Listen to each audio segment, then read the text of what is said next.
Bonjour à tous et bienvenue sur Crypto Flash, la chaîne de l'actualité crypto. Aujourd'hui, nous allons parler des États-Unis qui sont en train de s'attaquer à une autre crypto, fondateur au cadre dirigeant de cette crypto. Je vais aussi vous parler d'Avalanche, on va parler de piratage, je vais vous parler de flocking ou de manipulation de marché autour de BitGet. On va parler de plein de choses vraiment. N'hésitez pas à vous abonner, activer la cloche pour ne rien rater. Tous les jours, le meilleur de l'actualité crypto. Et regardez, aujourd'hui, la journée, elle est vraiment verte. Une hausse de quasiment 2%, Bitcoin 35 000 $, Ether 1833 $. Il y a certaines cryptos qui se portent particulièrement bien.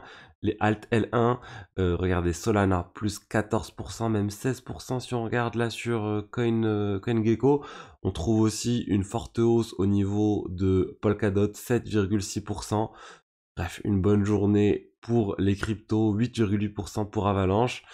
Il y a eu l'annonce un peu de la Fed qui a aidé en partie avec le fait qu'ils maintiennent les taux d'intérêt inchangés. Il n'y a pas eu de hausse surprise.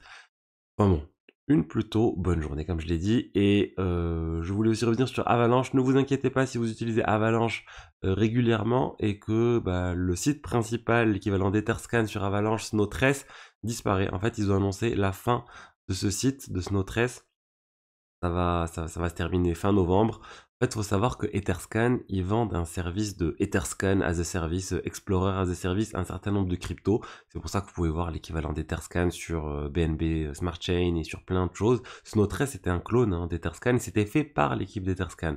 Mais en fait, Etherscan, ça coûte assez cher d'avoir un Etherscan pour sa blockchain. On parle de 1 à 2 millions de dollars par an selon certaines estimations. Donc en fait, Avalanche a décidé d'arrêter de payer ce montant, c'est ce qui se dit en fait, pour faire autre chose. Ils vont sûrement pouvoir le faire pour beaucoup moins cher parce que c'est pas si compliqué que ça, on va dire, de monter un explorateur de blockchain. Il y a certaines solutions open source qui existent. La problématique, c'est que toute la vérification des contrats, elle est faite sur Etherscan et du coup, ça crée un point de centralisation en fait, d'une certaine manière, d'avoir Etherscan l'explorateur le plus utilisé. Ensuite, je voulais revenir sur le piratage de Platypus. Si vous vous souvenez, Platypus, un protocole de finance décentralisé, plus de 9 millions de dollars ont été volés. Et là, regardez, cet article nous dit en fait que il y a un Français qui est accusé du piratage, j'en avais parlé à l'époque. Là, on n'a pas encore on va dire le tribunal qui a rendu son verdict, mais on a le parquet qui a requis de la prison ferme pour l'attaquant. Il aurait quand même volé 9,5 millions de dollars à Platypus. Ça serait un jeune de 22 ans. Il risque pas mal de prison. Et ce qu'il faut savoir, c'est que l'attaquant n'a pas pu voler tant d'argent que ça. Il avait bien réussi à extraire de Platypus plus de 9 millions de dollars.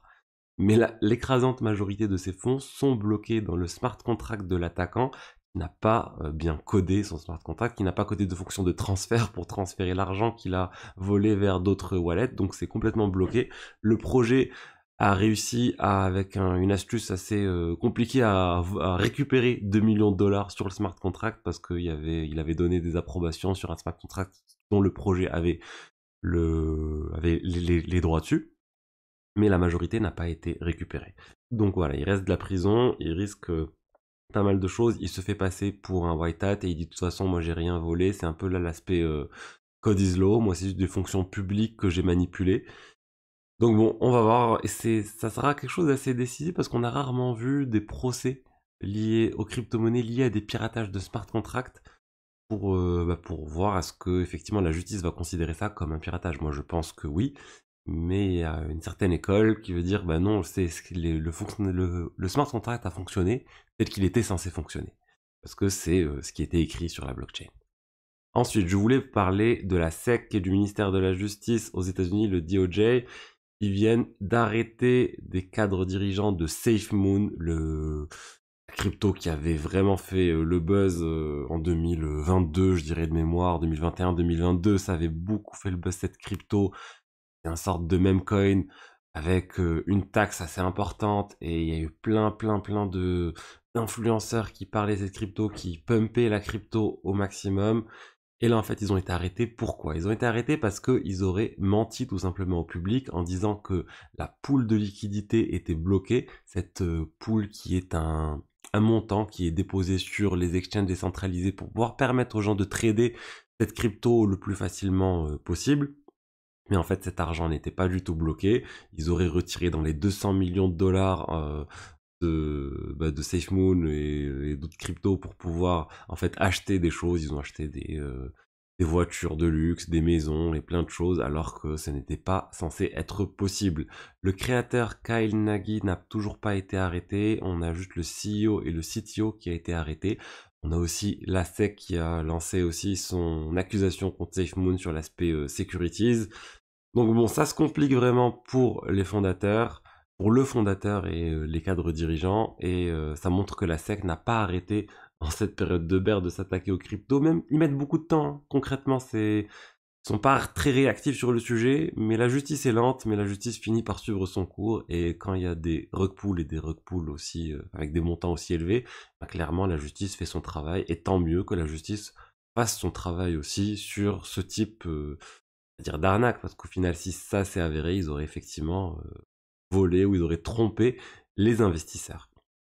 Je vous rappelle aussi qu'il reste un peu moins de 2 jours pour s'inscrire à ma formation crypto rendement sur la manière de dénicher les meilleurs rendements sur ces cryptos. Ça parle beaucoup de finances décentralisées, donc n'hésitez pas, on va faire tout ça ensemble. Le lien est dans la description. Le prix de lancement, c'est voilà, c'est juste pour le lancement. Et n'hésitez pas. Ensuite, je réouvrirai les inscriptions plus tard, mais je ne sais pas quand. Le temps de finaliser cette formation. Et voilà. Et on en reparlera bientôt. On va parler maintenant de BitGet et de Floki Inu. Je vous avais annoncé le nouveau token qui avait été lancé par Floki Inu, Token Fee. Pour voilà, c'est un nouveau token pour donner plus d'utilité au Floki. On stake du Floki, on gagne des token fees. Et ça a été lancé, je vous avais annoncé le lancement. Et là, en fait, BitGet aurait fait quelque chose de pas très net autour de ce token. Ils auraient en fait permis aux gens d'acheter plus de 10 millions de dollars de ce token alors que BitGet n'avait pas du tout ce token-là. Donc ils auraient d'une certaine manière créé une position de short synthétique autour de ce token. Et là, en fait, ils se retrouvent à ne pas avoir, en tout cas a priori, autant de tokens qu'ils sont censés avoir. BitGet, c'est un peu la guerre entre BitGet et Floki Inu. BitGet, ils ont dit non, on va délister le token fee. Et token fee et Floki Inu disent ben puis c'est BitGet qui fait de la manipulation de marché, c'est pas normal. Et voilà, donc j'ai rarement vu ce type de choses arriver, honnêtement. Un lancement comme ça, où un exchange retire une crypto juste après le lancement, et qu'il y a cette accusation entre la crypto et l'exchange, et du coup je voulais vous en parler, parce que c'était quand même un lancement très attendu. Et ensuite, on a Frax. Frax, c'est un très gros projet de finance décentralisée. Ils ont eu leur nom de domaine qui a été piraté. Il a été détourné par un attaquant. C'est un type d'arnaque qui est très compliqué à détecter par les utilisateurs parce qu'il suffit d'aller sur le site de Frax pour en fait croire qu'on est sur le bon site et du coup être victime d'un piratage. Heureusement, a priori là, on n'aurait pas de personnes qui auraient été victimes. Peut-être seraient revenus à temps sur le bon site et c'est pas la faute à Frax, c'est la faute à leur hébergeur. On parle ici de name.com en train d'investiguer pour comprendre ce qui s'est passé. Probablement, en fait, quelqu'un a appelé le service client de name.com et a réussi à les convaincre de changer le mot de passe d'un compte ou à rediriger le site vers autre chose. C'est malheureusement quelque chose qui arrive à plein de projets. C'est arrivé à Clear Finance l'année dernière, je crois de mémoire, il y avait eu plus de 500 000 dollars volés. Donc vraiment, attention à cette technique qui est très difficile vraiment pour se prémunir. La meilleure manière en fait mais bon c'est quasiment impossible, c'est de savoir et de se rappeler et d'enregistrer sur MetaMask les divers smart contracts avec lesquels vous interagissez, mais c'est quand même pas simple. Et pour finir, je voulais vous parler de déblocage crypto massif qui arrive là sur le mois de novembre. On a 3 projets qui représentent l'écrasante majorité de ce qui va être débloqué, les tokens qui sont libérés petit à petit aux investisseurs, à l'équipe. On parle ici d'Aptos, Avalanche et de Hashflow. On a Aptos, il va y avoir 10% de la supply qui va être libérée sur le mois de novembre, 172 millions de dollars. La majorité va aller vers les core contributors, l'équipe. Donc bon, c'est quand même des gens qui attendent cet argent depuis un certain temps. Et on a aussi Avalanche, mais Avalanche c'est moins choquant. On a 2,7% de la supply qui va être libérée d'ici le 24 novembre. Aptos, c'était quand la date exacte? Je vais retrouver, c'était le 12 novembre. Donc bon, on y a encore un peu de temps, mais regardez, ce qui inquiète le plus honnêtement, c'est Hashflow. Hashflow, ils vont libérer 41 millions de dollars. Et ça représente 73,9% de la supply, donc c'est vraiment massif comme déblocage. attention au cours des prochains, enfin au cours de Hflo, au cours des prochains jours, c'est prévu pour le 7 novembre, donc c'est très bientôt. Voilà ce que j'ai à vous dire aujourd'hui sur les diverses actualités crypto. J'espère que le contenu vous a plu. N'hésitez pas à liker, à commenter, à vous abonner. Et je vous dis à demain pour la suite. Au revoir.